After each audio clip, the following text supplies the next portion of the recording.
hadisin yana cikin 40 hadis, hafiztu min rasulillah sallallahu alaihi wasallam da ma yuribuka ila ma la yuribuka. Wannan hadisin Hassan ya san shi tun yana yaro bai balaga ba, amma sai da ya girma ya balaga ya karantar da shi. Da haka malamai suka ce ya halatta yaro karami yayi ilimi, amma karantarwa fa sai ya balaga, sai ya yi hankali. Dan kar a zo a ɗora yaro a kujera yana karantarwa, ya ji yara sun yi kiran dokin kara ya zurbura a guje ya fice wasa ya basu. Aƙalla ko akwai ilimin sai ka ga me, sai ka ga wasa, sai ka ga yarinta. Yanzu ga Ibn Abbas, ai shi dan shekara kwata-kwata rayuwar shi manzo Allah ya wafati yana da shekara 10 fa, kuma yana daga cikin al-muksirin masu yawaita hadisi. Muksirun in dai yawan hadisi ne ka samu Ibn Abbas yana da ciki, kuma duk shekara 10 yayi da manzo Allah sallallahu alaihi wasallam. Yayi zama da manzon Allah sallallahu alaihi wasallama yana da shekara 10, manzo Allah sallallahu alaihi wasallam ya wafati. Shine abin da ya faru. To kaga a wannan lokacin sabai su ma yanda mutane suke to haka su ma sabai suke faɗa a wancan lokacin. Sayyidina Umar sai ce sai dinga zuwa da wani yawo cikin manya, ana mishi ya ji hadisi ya je ya dinga wani karatu, su ba su gano wannan ba. Su ma sai su dinga ko hannun wasu yaro mana su zo da su. Suka ce ba su yi haka ba, amma shi yana jajibo wani yaro sai ce a'a, ku ne kuke ganin shi a yaro ne a shekaru amma babba ne a ilimi. Sai suka ce ina ta su gane haka, suka da nuna mishi ina yaro ya sama mishi da yaro cikin nan. Ya ce to shikenan, ana nan sai aka saukar da izaja ana su gallahi wal fata. Sayyidina Umar ya ce to dan bawon Allah kai me ka gane? Wani ya ce wannan shine exactly fatu Makka. Jin da muka fito Makka ai shine ake nufi. Yace to na ji naka kai me ka gane? Yace ni ga amsan nan ma nasaran Allah yana zuwa na buɗi ba ga ayatin na sai da kuluna fi dinillahi afwaja. Yace to na ji naka. Sai ka ce to kai Ibn Abbas ya ana gan shi dan kutili da shi. Yace ni yanda na gane ina ganin cewa wafatun manzon Allah ya kusa. Kace manzon Allah ya kusa wafati. Yace abin da na gane kenan. Aka ce to za a faɗa mu manzon Allah abin da kowa ya ce. Aka ce ya Rasulullahi wannan ya ce wai wafatan ka ya kusa, wannan ya ce wai ai ana nufin fatu Makka ne, wannan ya ce kuma idan nasarar Allah ya zo ne ake nufi. Manzon Allah ya ce wanda ya ce wafati ne ya kusa shi ya gaskiya, kuma Ibn Abbas ne. Tun daga wannan lokacin aka fara ganin ashe shi din ba wasa bane. In ya bada hukunci sai a dinga ansa, ya bada hukunci a ansa. To a wannan lokacin ana cewa kai sun ga shekara 40 an ce mishi haka, ko an ce sai ya kai wani shekaran da zai wannan abun ba mishi haka ba. Ka gani bayan shi kuma akwai sai da tuna Aisha radiyallahu anha, ta aure manzon Allah sallallahu alaihi wasallam tana da shekara 9. Tana da shekara 9 nan duk wani hadisi in tana jin shi haddace shi take ta haddacewa. Da manzon Allah ya wafati duk wa'annan hadisan ta zo ta yi ta bada su. Ita ma wannan hadisan an ce sai wanda kika girma za ki ba mu ansa, tun wa'annan hadisan ta bada kuma aka ansa. Saboda kaga ba haka aka ba, to ni ana son kuma aman haka. Ga Usama ya zama jagoran yaƙi yana ɗan shekara 18, ga 'yan shekara 20, 'yan 50, 'yan 40, 'yan 70 ya zama kwamandan yaƙi. Ba a ce ya Rasulullahi ya yi kaɗan makon mai ina. Ka gani su bisa ka shi mana ɗan 18 ya shugabanci manya, ana an ce sai ya girma ba ai wannan ba. Kai dan Allah ga tambaya yanzu ila ma fi ganewa da kyau, da sallah da tafsiri wanne ya fi wani? Sallah ko? To sallah wanda bai kai shekaru na ba ya jata, domin ni shekara na 10 yanzu kowa ma ya sani shekara na 10. To saboda haka shi kuma wanda ya ja sallah akwai wani kamar zan gane sunan nashi haka, Amgubin Salima, shi yana da shekara, an ce yana shekara 6 ne, wasu ko suka ce 7, ya ja sallan wa'anda suke 'yan shekara 40 da 'yan shekara 60. To kaga nawa girme shi kenan, ni 10 shi 6. wasu kuma sun ce 7 ne, to ni dan 10 ne. To shi yanzu ya ja sallah kuma wa'anda ma ba su kai hakan ba ya ja su, wanda suka fi su shekaru ya ja sallah. Shi sahabi ne, shi da mahaifinsa suka zo gun manzon Allah aka musu wa'azi. Manzon Allah ya ce idan kuka koma ga gunku wanda ya fi ku alƙur'ani shi zai zama muku sallah. Suka ce so ya Rasulullah. Suka koma ga gunsu can mahaifi ya fa girma da mahaifi bai iya ɗaya fi shi karatun alƙur'ani, mutane ɗaya fi alƙur'ani ya za a yi. Mahaifin ne ya ce to kai ja mana sallah, abinda manzon Allah ya ce ya za a yi. Ya ja wa'anda suka fi shi shekaru, wasu ba su ma kai 6 ba, wasu ba su kai 7 ba, wasu kuma sun fi, amma dai shi ya ja su sallah. Kaga wanda ma sallah ya fi tafsiri kenan to amma sai wanda haka ne ana so a mishi wannan hukuncin, ka wannan bai dace ba. To wai dan Allah ma yanzu malaman Najeriya dukkan su sai da suka kai a wayan suka fara wa'azi. Wani gida dan iyakan shi 20, wani iyakan shi 50, wani iyakan shi 40. Amma ni an takura mun an ce dole ya kamata sai na girma zan fara tafsiri. Ko da su an mulke fuskan su da mai ne, ko zan fi ne kyau ne, ko dai ya ni ban gane ba. Ko dai ana son canza constitution din Najeriya ne, in dai ba shi ake so a canza ba za a yi.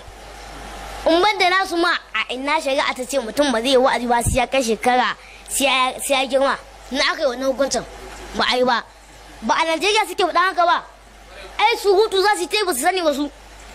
To su duba constitution na Najeriya, ya ba kowa daman da zai isar da saƙonsa, ya ba da addinin da yake so da kuma aƙidansa ba tare da tsangwama ba.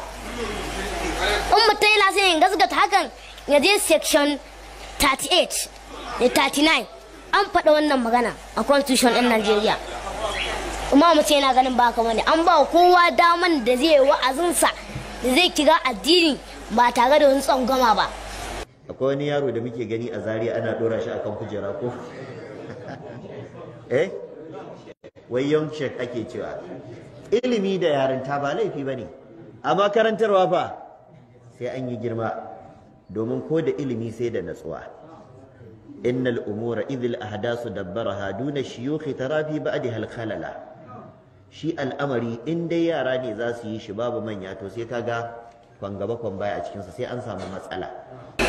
To wai magana akan cewa na yi ƙarami da fara tafsiri, to wannan cewa haka suna cewa haka ne saboda ba daga cikinsu na fito ba, duk wanda ma yake cewa haka.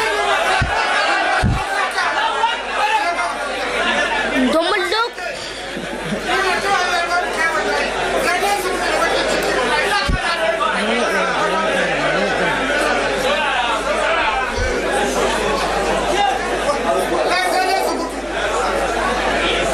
saboda haka suna cewa haka ne saboda ni ba daga cikinsu na fito ba, domin lokacin da ba su san da haka ba cewa ni fa ba da cikinsu nake ba, lokacin da ba su san da haka ba, ai su ne daga cikin fokafokon masu talata katuttuka na. Amma tun da suka ga na fara karanta salatul fatihi sai suka fara jin haushi, suna bakin ciki, sai suka fara jin haushi suna ai wannan bai su tafsiri ba, suna cewa haka ne saboda ba da cikinsu na fito ba. Amma lokacin da kawai ina yin karatu na ne ba sa cewa haka, ba su taɓa wannan maganan ba. Amma yanzu tun da na fara karanta salatul fatihi to ban isa wane kawai. Ko annabawa su suka fi kowa hankali da tunani, amma sai sun kai shekara 40 Allah yake cewa ku yi wa'azi. Duk wanda ya ce kowane annabi sai da ya kai shekara 40 Allah ya bashi annabta, to ya karyata alƙur'ani mai girma ne. Ai alƙur'ani ga annabi Yahya mai Allah subhanahu wataala ya ce wa atainahu al-hukma sabiyya, mun ba shi hukunce tun yana yawo. To yanzu duk hukuncin da ya bada sai a ce kai yawo ne wala ansa ba. Kaga gashi kuma Allah ya ce haka, kana nufin kenan wannan ayan da abin da kace wanne ne gaskiya wanne ne ba gaskiya ba.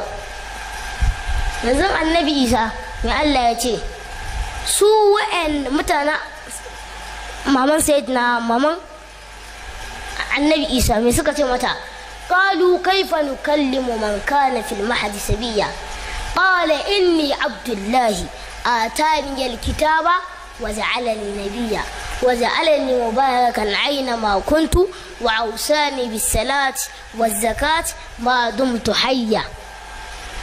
Nan me yake nuna mana? Ya fara umurtansu da su sallar zakka, wasu suka bi wasu ba su ba. To a nan sai ka ce ai ba za mu taɓa ban abin da zai ba har ya kai shekara 40, haka bai ba kenan. To amma kai da ka ce dole annabawa su ma din Allah ba su annabta ne sai da suka kai shekara 40. To shi annabi Isa ko 40 din ma bai kai ba ya koma zuwa ga ubangijinsa. Domin shekarun annabi Isa kwata-kwata a duniya da ya koma zuwa ga Allah 33 ne. Yanzu duk kiran mutanen da ya yi sai ka ce kiran nan ba ta yi ba kenan. To gashi nan shi bai ka auyen nan ba ya kira mutane, ya maganan ka ya na Allah. Ka gani saboda haka in ka ce haka har annabawa ma ba su annabta ba sai da suka kai shekara 40, to wannan kana son ƙaryata alƙur'ani ne. Yaro karami sai zagi wancan ya soki wancan ya buge wancan. Yau kujerar ilimi ko da girman ya aka kare da ita. Wannan zawiya tamu za ta ba da miliyan 1 ga duk wanda ya zo da wani ƙaramin ɗalibi muka taɓa zaginsa muka ce wani kaza ne ka kawo shi, ina ga wai babban malami mu ce mishi kaza wa iyazu billah. Ni ban taɓa ganin wani malami da na taɓa zagi ba, sai dai shi malamin ya ga kamar an zage shi ne amma ba zagi aka mishi ba. Domin shi ilimi amana ne, ko ba ka san yin mutum martani in je ka ga kauce hanya me za ka yi? Tankasa za ka yi, shi ka ce mishi a'a kaza da kaza da kaza ne fa, ko da waye shi in dai kauce hanya sai a tanka shi. Saboda haka shi mutum da ya kauce mu hanya sai ka tanka shi sai ya ji zafi. Idan ya ji zafi sai ya ji kamar ka zage sa ne, sai ya ce ai ka zage shi ne, amma kai ka kawo mishi hujja ne.